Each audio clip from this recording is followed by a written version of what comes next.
मुश्किल वक्त था साहब निकल गया। मुश्किल वक्त था साहब निकल गया।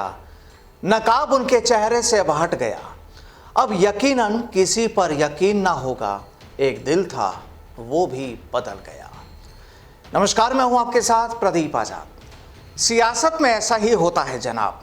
कब कौन पाला बदल लेता है, कौन किसके लिए कोई रास्ता तैयार कर देता है, पता भी नहीं चलता। बहरहाल हिंदुस्तान में अब राजस्थान और राजस्थान में अब बड़ी सियासत। अब देखा जाए तो देश में इस वक्त सबसे बड़ी सियासत का ठिकाना राजस्थान बना है। पधारो हमारे देश। वाकई राजस्थान की परंपरा रही है कुछ ऐसे ही, और इसी परंपरा का पूरा फायदा उठा रहे हैं अब भाजपा और कांग्रेस वाले भी।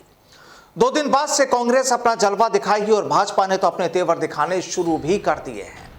कांग्रेस राजस्थान के उदयपुर में बैठकर देश की चिंता करेगी और नए संकल्प लेगी, तो वहीं भाजपा के बड़े नेताओं ने राजस्थान पहुंचकर पब्लिक को यह बताना शुरू कर दिया है कि सत्ताधारी कांग्रेस ठीक नहीं, यानी आरोप और प्रत्यारोप का खेल।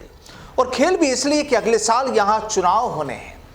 अब आपको तफसील से बताएंगे राजस्थान में चल रही भाजपा और कांग्रेस की कहानी के बारे में।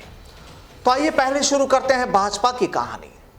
दरअसल भाजपा के राष्ट्रीय अध्यक्ष जेपी नड्डा मंगलवार यानी आज सूरतगढ़ में गहलोत सरकार पर जमकर बरसे।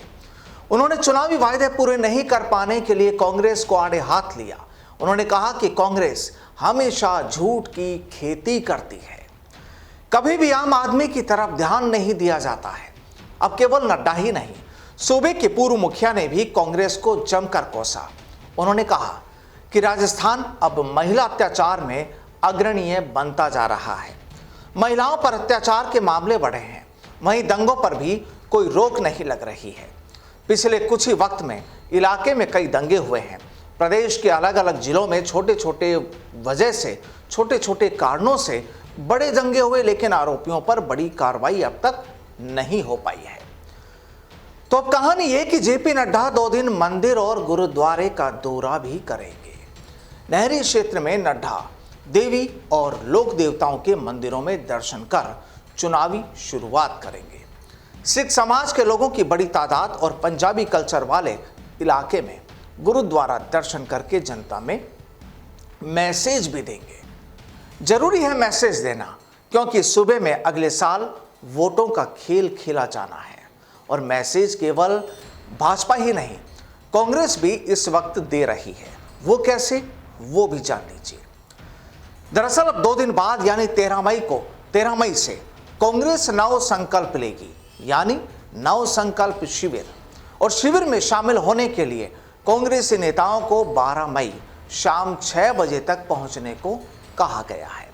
और इसी के चलते संभवतः कल यानी बुधवार को मुख्यमंत्री अशोक गहलोत भी उदयपुर पहुंच सकते हैं। और इसके बाद अगले 5 दिन सीएम उदयपुर ही रह सकते हैं, ऐसी खबरें हैं।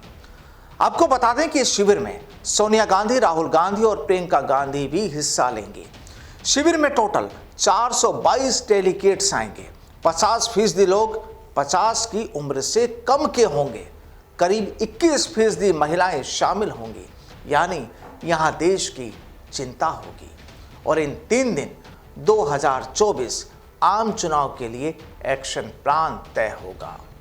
16 मई को तीनों गांधी की यानी सोनिया गांधी, प्रियंका गांधी और राहुल गांधी की बनेश्वर धाम पर सभा होगी।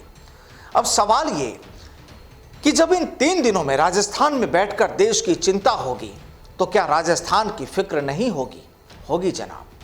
फिक्र तो है कांग्रेस को राजस्थान की भी, क्योंकि यहां के 2 पावर सेंटर यानी अशोक गहलोत और सचिन पायलट के बीच जो शीत युद्ध चल रहा है, उसकी चर्चा तो देश की पूरी कांग्रेस में है।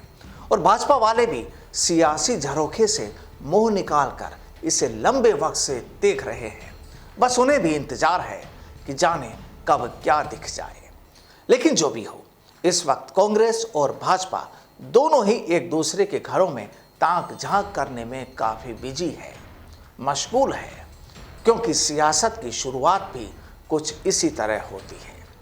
ये भी सब जानते हैं, सियासत है साहब, यहाँ सब कुछ जायज होता है, ऐसा कहा जाता है। नमस्कार।